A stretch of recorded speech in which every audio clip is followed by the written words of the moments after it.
Alô, pessoal. Há muita gente aí sugerindo o meu nome para o Ministério da Educação. E, em vista disso, eu me vejo obrigado a expor, em linhas gerais, o que eu penso da situação da educação no Brasil e o que se pode e o que não se pode fazer por ela. Então, em primeiro lugar, eu devo advertir que eu, como escritor, eu faço o que me der na cabeça. E eu, como ministro, eu só posso fazer o que o regulamento do cargo me exija e me permita, coisa da qual eu não tenho sequer a menor ideia. Então, desde logo, me colocar no Ministério da Educação seria uma tremenda irresponsabilidade. Isso não quer dizer que eu não entenda absolutamente nada de educação, ao contrário, entendo. E o meu trabalho de professor tem mostrado, pela sua eficiência e pelos seus resultados, que algo a respeito eu sei. Mas o que eu sei fazer? Exatamente o que eu estou fazendo. Ou seja, preparar adultos para a vida intelectual superior. Se você me der um bando de crianças para educar, eu não sei o que fazer com elas. Me der um bando de adolescentes, eu também não sei. Se você me der um bando de recrutas do exército, eu também não sei treiná-los, e assim por diante. Então, é aquele negócio de você não subir acima das suas chinelas, você está entendendo? Eu sei os meus limites, e o homem que não sabe os seus limites é um adolescente, não cresceu, e, portanto, não está habilitado a cumprir função nenhuma. Eu cumpro a minha função e, cá entre nós, eu cumpro muito bem. Os meus alunos estão aí, eles são milhares os que reconhecem que foram as minhas aulas que despertaram a sua inteligência, que os colocaram na pista da vida intelectual superior e assim por diante. São milhares de depoimentos, não sou eu que estou dizendo isso. Então, quer dizer, isso eu sei fazer, mas isso não quer dizer que eu saiba fazer uma outra coisa, né? Então, este é o primeiro ponto. Em segundo lugar, eu vou dizer francamente para vocês, sem nenhum exagero, sem nenhuma figura de linguagem, eu considero o problema da educação brasileira, assim, talvez o maior problema que a humanidade já tenha enfrentado. O problema mais difícil, não evidentemente o mais grave, porque ele não está, vamos dizer, a falta de educação não vai matar ninguém, não é nesse sentido que eu estou falando. Eu estou falando da dificuldade de resolver. Por quê? Vamos analisar os seguintes fatos. O Brasil tem aproximadamente 8 milhões de estudantes secundários, estudantes universitários. Desses, 50% são analfabetos funcionais. 4 milhões. Ou seja, nós estamos colocando na rua com diploma superior e autorização para exercício de profissões superiores 4 milhões de analfabetos funcionais por ano. E isto já vem há muito tempo. Então você pode calcular assim, no mínimo, dos profissionais que exercem funções superiores no Brasil, há pelo menos 40 ou 50 milhões de analfabetos funcionais. E essa gente, assim, está atendendo, né, as pessoas como médicos, está lidando com os interesses deles como advogados, está construindo casas, máquinas, equipamentos para eles como engenheiro e assim por diante. Isso sem contar os que estão dando palpites sobre as grandes questões da filosofia, da sociedade, da moral, etc., como filósofos ou cientistas sociais. 40 ou 50 milhões de chupins analfabetos funcionais. E nós estamos pagando tudo isto. Né? O que nós vamos fazer com esta gente? Se fosse em Cuba, não teria problema nenhum. Mandaria todo mundo cortar a cana. Caça o diploma e manda cortar a cana. Só que nós não podemos fazer isso. Nós não temos meios de agir para consertar este problema. Então, chega lá, o sujeito agora eu sou ministro da Educação. Tá? Você não vai ser ministro da Educação, por exemplo, você vai ser o ministro da falta de educação. No ensino secundário, nós temos aproximadamente 28 milhões de inscritos que sistematicamente, todo ano, tiram os últimos lugares nos testes internacionais, abaixo dos alunos da Zâmbia, da Serra Leoa, do Paraguai, dos países mais pobres que você possa imaginar. O que nós vamos fazer com isso, gente? Sabe o que produziu isso? Eu vou lhe dizer. O que produziu isso foi a mentalidade criminosa que considera a educação um benefício que o Estado está dando ao indivíduo. Considera a educação um direito de todos. Né? Então, é assim, esta ideia introduz na cabeça do cidadãozinho a crença de que ele está recebendo a educação e o seu diplominha secundário ou superior para o seu benefício, não para que ele preste algum serviço à sociedade. Então você tem direito a um canal de ascensão social. E você pega o canal com o nome de diploma. E você sai na rua enganando as pessoas, fazendo um serviço de merda, tá certo? E ferrando com a vida dos seus semelhantes e achando que está exercendo um direito. Esse direito não existe, meu filho. Hein? A educação superior não é um direito. Hein? De jeito, em hipótese alguma.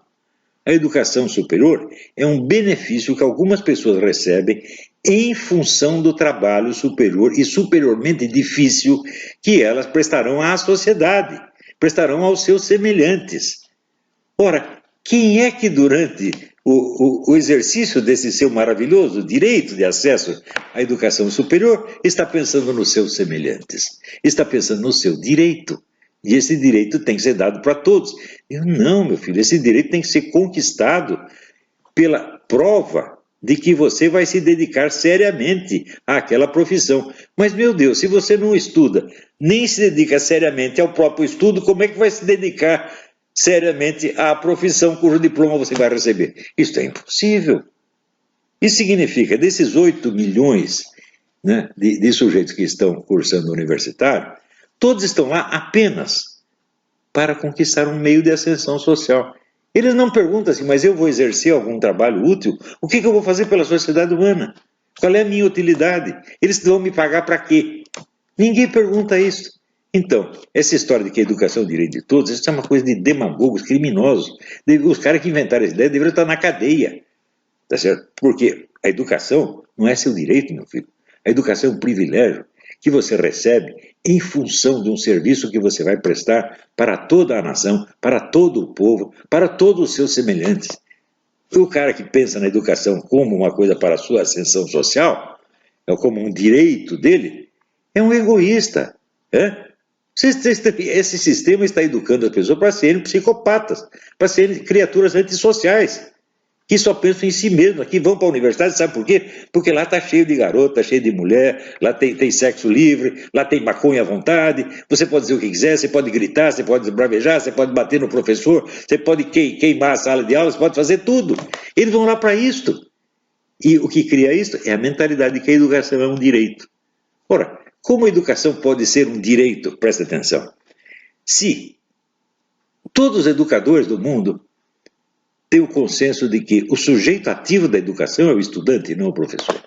O professor apenas dá a ocasião, mas quem tem que estudar e tem que realizar os fins da educação é o aluno. Como pode ser um direito uma coisa que você mesmo tem de fazer? Direito é uma coisa, direito, já dizia Simone Weil, direito é uma obrigação de um terceiro. Por exemplo, se eu digo assim, as crianças têm direito a ser alimentadas. Isso quer dizer que alguém tem a obrigação de alimentá-las. Se ninguém tem a obrigação de alimentá-las, o direito não existe. É só papo furado. Então, a substância do direito é a obrigação que ele cria para um terceiro. Ora, se a educação não é algo que o professor possa fazer por você, não é algo que o Estado possa fazer por você, mas que só você pode fazer por você, que sentido tem denominá-la um direito? A categoria do direito não se aplica absolutamente.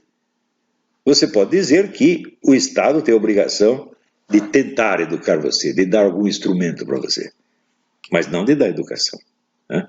Ninguém dá educação para ninguém. A educação, o aluno conquista por si mesmo.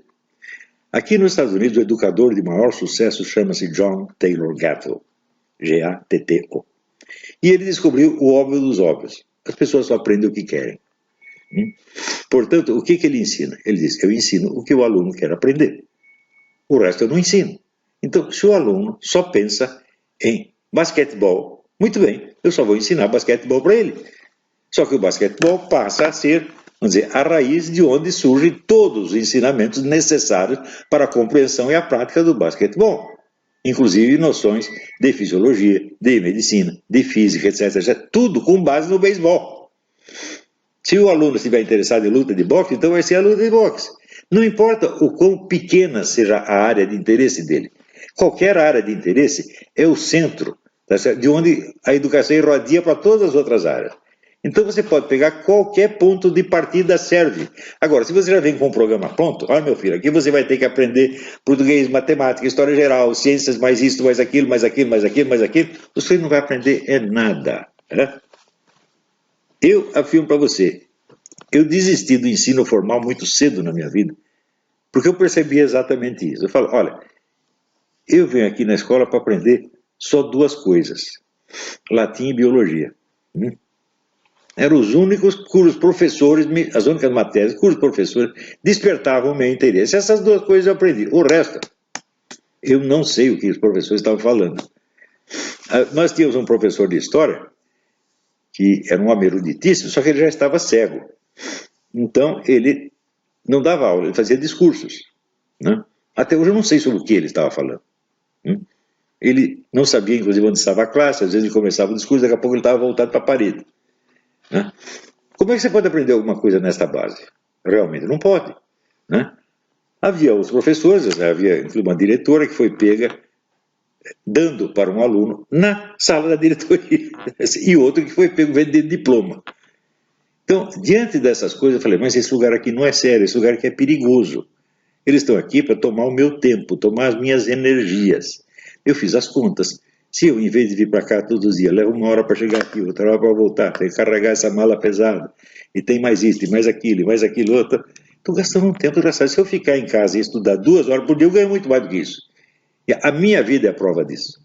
Eu vou dizer uma coisa, eu sou uma das raríssimas pessoas que tem educação universitária no Brasil, porque eu conquistei por mim mesmo. Numa universidade brasileira é impossível. Impossível. Hein? Eu vejo, claro que eu não conheço todas as universidades, mas eu conheço suficientemente o ensino de filosofia e ciências humanas, que eu sei que é um desastre.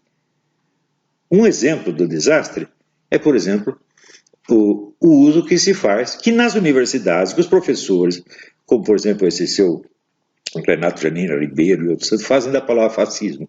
Eles não têm a menor ideia do que foi o fascismo. Eles nunca estudaram isso. Não tem nenhuma substância histórica o que falam do fascismo. Nada, zero, zero, zero, zero, zero.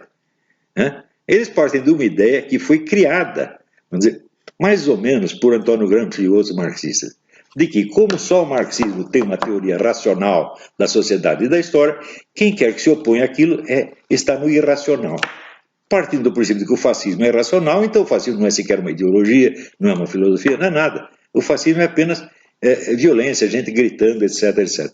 Graças a isso, todo mundo ignorou a ideologia inteira do fascismo. Né?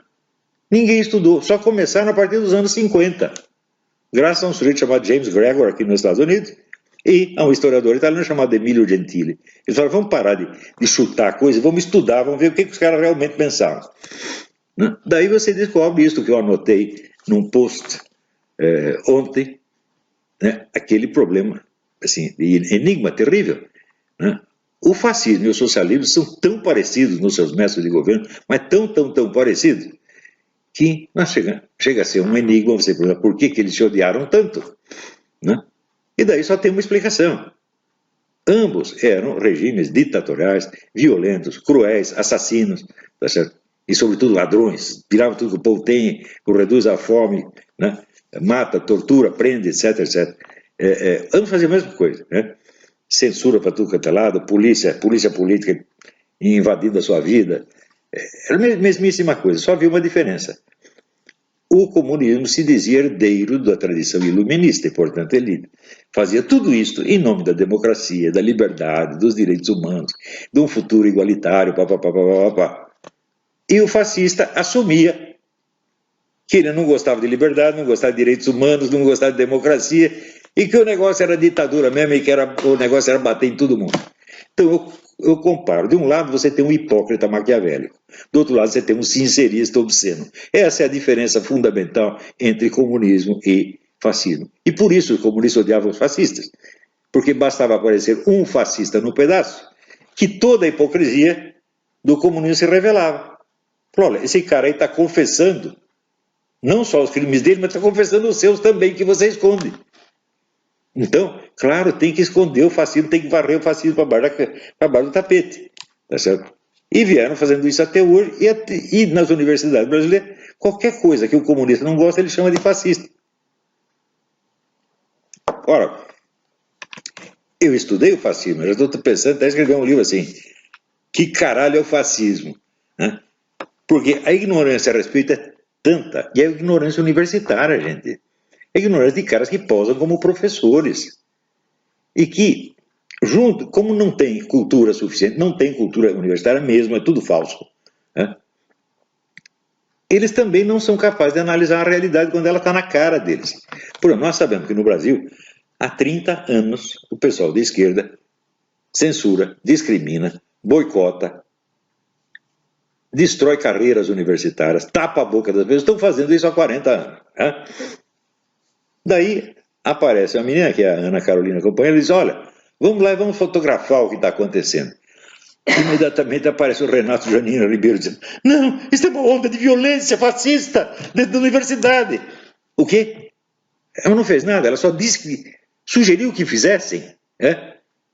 Não que fizessem o que vocês estão fazendo. Por exemplo, o que fizeram com o meu filme, Jardim das Aflições, em várias universidades, que se reuniam gritando, agitando, tocando fogo nas coisas, atemorizando as pessoas para não passar o filme, porque eles têm medo de ver o filme, meu Deus do céu. Vocês que fazem isso. Ô Renato Fernandes, são os seus discipulinhos que fazem isso. E daí aparece a menina e simplesmente sugere. Né? Eu achei a sugestão até, inclusive, ingênua. Tá, porque ela fazer isso, ela está se sujeitando. Aqui digo exatamente isso dela. Não é assim que se lida com esses caras. Você tem que ter um pouco de conhecer a malícia deles e saber por onde mexer. Né? Isso não quer dizer que você deve policiar o seu vocabulário. Não. Eu não policio o meu vocabulário de jeito nenhum. Mas eu não dou arma para o inimigo. Eu digo as coisas de tal maneira que se ele for reclamar vai sair pior ainda. Sempre foi assim e sempre será. Enquanto eu não ficar gaga, vai ser assim. Né? Depois já não interessa mais. Bom. Então, o que nós vamos fazer com esses meninos que tiram os últimos lugares nos testes internacionais, que são derrotados por menininhos seminus e miseráveis, famintos, da Zâmbia, da Serra Leoa, né? Dos países mais pobres do mundo. O que nós vamos fazer com esses camaradas bem alimentados, porque aqui os alunos, maioria classe média, bem alimentados, né, que tiram os últimos lugares. E o que nós vamos fazer com esses 4 milhões de analfabetos funcionais que estão anualmente sendo despejados no mercado? E que estão lá porque acreditam que a educação, que o diploma superior é um direito que eles têm. Diploma superior não é um direito, meu filho. Diploma superior é uma obrigação que você tem para cumprir com a sociedade. Agora, se o sujeito não cumpre, mas a sua profissão superior é um direito, então a competência ou a incompetência não faz diferença. Um direito é um direito. Não é isso? Isso é a mesma coisa que o sujeito achar que ele ter, sei lá, uma carteira de habilitação para dirigir automóvel é um direito. Não é um direito.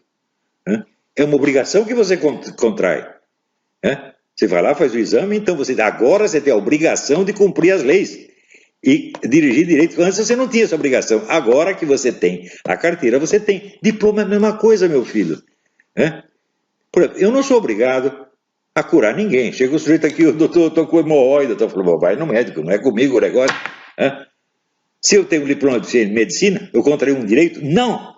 Contraria uma obrigação de tratar daquele sujeito de acordo com o melhor do que a ciência pode me ensinar. Do mesmo modo, se você é advogado, tem um diploma, agora você é doutor, muito bem. Isso quer dizer que você tem a obrigação de orientar o sujeito segundo as leis existentes e fazer com que os direitos dele sejam respeitados. Essa é a sua obrigação para com ele. Você não tem direito nenhum, meu filho. Seu único direito é cumprir sua obrigação. Diploma superior é isso, ele é obrigação e só obrigação. Não é mais nada. Agora, você acha que esses 8 milhões que estão lá para cumprir uma obrigação? Não, estão para subir na vida, porque alguém ensinou para eles que a educação é direito de todos. Não é direito de todos. Direito é obrigação. Educação é uma obrigação de quem a contraiu. É este que é o negócio. Então, se nós queremos consertar a educação no Brasil, então, em primeiro lugar, nós temos que limpar o vocabulário com o qual nós falamos disso. Parar com essa história de que a educação é direito. Direito tem aqueles que serão atendidos por esses profissionais superiores.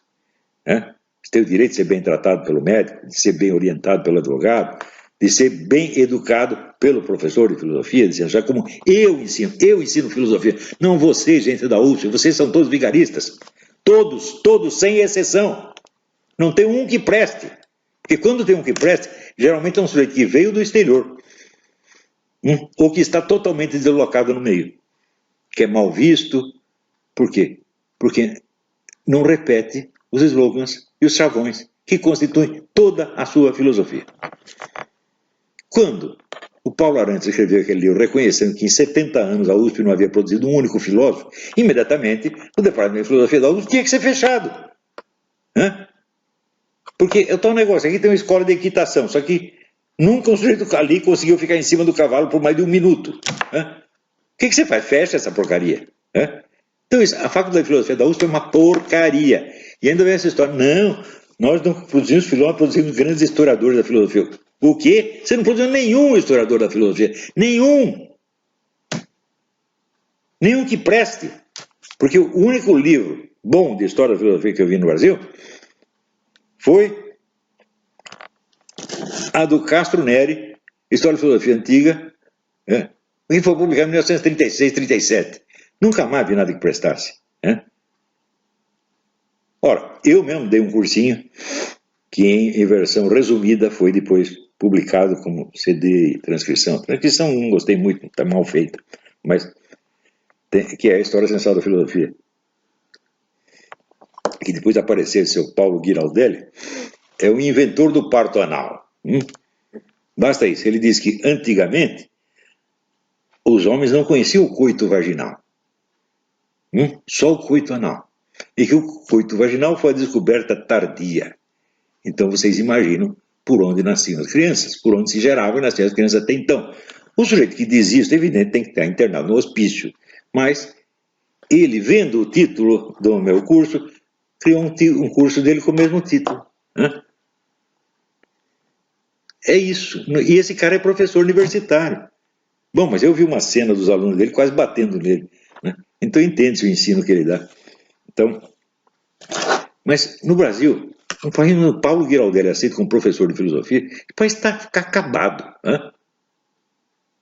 Um país onde esse bocó de mola, tipo Renato Fernando Ribeiro, chega a ser ministro da Educação, e o Haddad, o famoso Cagade, chega a ser ministro da Educação, o homem que fala cabeçalho. Ora, cabeçalho é uma das palavras que o professor mais usa desde a escola primária. Ele nunca ouviu essa palavra, ou nunca leu aquilo, cabeçalho. Cabeçalho, você sabe o que é, né? É isso que você sente em cima. Então, isso quer dizer que a educação no Brasil virou uma piada macabra, pô. Agora, eu vou querer esse problema na minha mão para eu resolver? É claro que não. Eu acho que esse problema não tem solução. Sobretudo, no prazo de um mandato presidencial, não tem solução. Não esperem que o Bolsonaro resolva isso. Ele não é o super-homem, ele não é Deus. Este problema, só a sociedade brasileira como um todo, se tomar consciência do problema, talvez consiga fazer alguma coisa para resolver. Mas como é que vai tomar consciência do problema se todo mundo está embalado na ilusão de que a educação é um direito? Outra ideia pior ainda é que a educação é um meio de subir na vida. A educação não eleva ninguém. Isso aí uma vez a Odebrecht, que a Fundação Odebrecht me pediu um parecer sobre isso. Eles estavam lançando uma campanha para o povo exigir melhor educação. Ele falou, vai dar certo? Eu falei, não, não vai. Porque é o seguinte, a educação no Brasil não é um meio de subir na vida. Ela não dá isto a quem a tem, mas nega a quem não a tem. A educação não foi feita para ajudar você a subir na vida, mas para impedir você de subir na vida se você não tiver o diploma tal ou qual. Porque, olha, subir na vida sem o diploma, só com o poder do conhecimento puro e simples, olha, meu filho precisa ser um bocado inteligente para fazer isso. Eu fiz isso, inteligente, corajoso e forte, coisa que a maior parte das pessoas simplesmente não são. Então, eles precisam do diploma porque só conseguem subir na vida com a ajuda do professor, da instituição, etc, etc. Então, mas isso é uma falsa promessa. Você já viu na Vila Paulista, tem uma loja chamada assim, o engenheiro que virou suco. O nego tinha lá um diploma de engenheiro, não conseguiu ganhar o tostão, abriu uma lojinha de suco na Vila Paulista e fez o seu pé de meia com o suco. Nós sabemos que em muitos países a situação é assim. Na Rússia é assim. Na Rússia você encontra engenheiro, médico varrendo rua. Todo o regime comunista dava diploma de curso superior para todo mundo.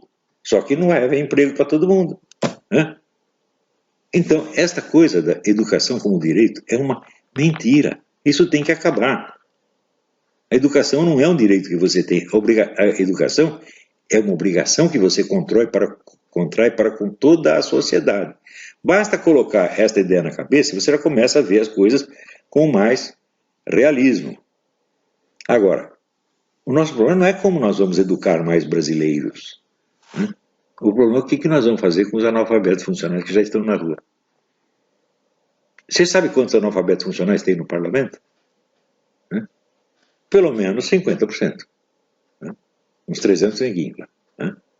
300 analfabetos funcionais. Tudo falando grosso. Tudo a seu doutor. Né? No ministério. Né? Quantos analfabetos funcionais tem no ministério Lula? Né? No ministério Dilma? E assim por diante. Isto é um desastre educacional como nunca aconteceu no mundo. Né? Agora, vocês querem me botar no ministério para resolver isso? Meu Deus, que poderes tem o ministro da Educação? Em primeiro lugar, se está sob o ministério, o Brasil já assinou convênios internacionais que têm valor de preceitos constitucionais. O cara não pode voltar atrás, ele está amarradinho. O que você quer que ele faça? Né? Então, uma coisa que eu penso é o seguinte: a educação no Brasil não tem solução no nível federal. Talvez no municipal ou estadual ainda tenha, porque eles têm mais margem de manobra. E, sobretudo, na esfera da iniciativa privada, você pode fazer muita coisa. Agora, no Brasil, há 50 ou 60 anos, só se concebe dois tipos de educação. A educação pública ou estatal, que é custeada com dinheiro dos impostos, e a educação comercial ou empresarial, tá certo? Feito por empresas que cobram mensalidades, às vezes altíssimas, né? Para dar o seu diplominha para as pessoas. Fala, peraí. Se você pensar, como começaram as universidades? Elas eram universidades estatais ou eram universidades empresariais? Não é nenhuma coisa nem outra, enfim. As universidades surgiram como clubes de aficionados. Quem criava a universidade? Os estudantes. Eles se reuniam e falavam, agora que professor nós vamos chamar? Chama fulano, chama fulano. Chamavam os melhores. Né? Porque eles estavam zelando pelo seu próprio interesse. Agora, se tem lá uma equipe de profissionais, ou de burocratas, ou de empresários, eles vão querer resolver a coisa da maneira que seja mais simples para eles, né? Mais simples e mais lucrativa, seja para o Estado, seja para a empresa. Então nós temos que sair dessa estase do público-privado. Né? Você veja, nos Estados Unidos, os Estados Unidos tiveram a melhor educação do mundo até que criaram o seu Ministério da Educação no governo de Jimmy Carter. A partir daí a coisa foi para baixo. Não chegou ao nível brasileiro ainda, mas está caindo, está caindo. Né? Por que era assim? Porque a educação não era da responsabilidade do governo, a educação é da responsabilidade de todos. Então, em vez de dizer educação, direito de todos, não, educação, um dever de todos. É um dever das empresas, é um dever das igrejas, é um dever dos clubes, é um dever das comunidades de bairro e assim por diante. Todos têm que montar escolas e prover a educação a mais barata ou gratuita, se possível. A educação gratuita, você dizer que a educação estatal é gratuita, faz a conta de quanto você paga de imposto, né? E quanto deste imposto vai para as amantes do seu deputado, para as amantes do ministro, até chegar na escola aquele pouquinho que se destinou para lá. Né? Quer dizer, o dinheiro do imposto, ele tem que pagar muita coisa antes dele chegar ao seu destino nominal. Então, isso não é gratuito, gente. Né? Eu estudei numa escola gratuita. A escola da paróquia, Nossa Senhora da Paz. Né? Quem podia pagava um pouquinho, quem não podia não pagava nada. E era escola excelente. Né? Então, eu quando saí, fui para o ginásio, que era um ginásio do Estado, levando as maiores ilusões de que ali eu ia ter um ensino melhor ainda, eu encontrei isso, o homem lá vendendo diploma, outra transando com o estudante na mesa, um monte de gente falando besteira, e eu percebi que eu estava no mato sem cachorro, que se eu quisesse educação eu ia ter que adquiri-la por mim mesmo. Por mim mesmo não quer dizer que eu ia tirar tudo da minha cabeça, não. Eu fui me informar, eu fui procurar qual era o programa de ensino para escolas francês, inglês, alemão, americano. E eu tentava seguir esse programa. Né? Por exemplo, a famosa composição francesa. O que eu fiz de composição francesa na minha vida não está no gibi. Né? Eu não tinha um professor me fiscalizando, mas eu mesmo tinha que avaliar aquilo. Né? Resultado, eu fazendo isso aí, depois, mais tarde, um dia eu falei, não, talvez eu devesse ter uma instrução formal na língua francesa. E daí fui lá fazer o teste na Aliança Francesa. Fiz o teste e a mulher me deu um bilhetinho assim, il entre en septième. Eu entrava no último ano. Bom, então eu nem vou fazer o curso, porque já fiz. Porque eu queria aprender. Né? E procurei as fontes melhores. Isto é outra coisa que eu sempre insisto com os meus alunos. Antes de você estudar qualquer disciplina, você se informe da bibliografia integral, da história bibliográfica dessa disciplina inteirinha. Antes de ler o primeiro livro. Eu digo isso há muito tempo. Não é isso? Também, nas áreas mais especializadas, como por exemplo o pessoal que quer, quero combater os comunistas, combater os comunopetistas. Eu digo, tu vai dar a cara a tapa. Porque o marxismo não é uma besteira. O marxismo é uma tradição intelectual altamente complexa e muito rica. Né? Maligna, é claro, sem dúvida. Mas, justamente por ser maligna, não é para você brincar com ela. Né? Não é para você achar que você com 2 tapas vai derrubar tudo aquilo. Eu fiz um programa de estudos para isso, está no artigo Estudar Antes de Falar. Né? É um programa de estudo que leva, em média, 5 anos, mas que uma pessoa aplicada pode fazer em 2, talvez até em 1, se correr. Quem não fez esse programa não está habilitado a combater comunopetista nenhum. Ele está habilitado, claro, a combater no nível puramente militante, ele tarefeiro, vai lá, picha um muro, distribui esse panfleto, é isso sim, mas isso é o máximo que você vai poder fazer. Mas o Brasil está cheio de cientistas políticos dando palpite, né? Todo mundo tem sua interpretação da sociedade, é um negócio impressionante, é quase só besteira. Né? Então, por exemplo, você pode ver o track record dessas pessoas, quando que elas acertaram as suas previsões, porque uma das finalidades da ciência é prever o que vai acontecer. Baseado no que aconteceu, você mais ou menos prevê o que acontece. Bom, estou fazendo previsão há 30 anos, tudo dá certo. E esses caras? Né? Até ontem estava cheio de gente dizendo, de boca cheia, não, é impossível o Bolsonaro se eleger, nunca será presidente. Tudo professor. Porra, dei um pé na bunda desses professores, são tudo charlatão, vigarista, porra. Vocês não estão entendendo, estão gastando dinheiro, ou pagando mensalidade, ou pagando imposto para sustentar esses caras, porra. E eles são os analfabetos funcionais que estão criando outros, criando e diplomando outros analfabetos funcionais. Por isso que eu digo, isto é um problema que talvez só Deus resolva, porque é muita gente, né? É muito charlatanismo, é muita mentira, é muita falsidade demais. Né? Como é que nós vamos restaurar a verdade da educação? Porque tem tantas pessoas que vivem só da mentira a respeito. Né? Pessoas que fizeram da mentira a sua arma na luta pela vida e que não podem desistir. Como, por exemplo, esse pessoal petista, por que você acha que eles estão tão desesperados assim? Porque eles sabem que mudando o governo, os crimes deles vão ser investigados e eles vão ir para a cadeia. É muito simples.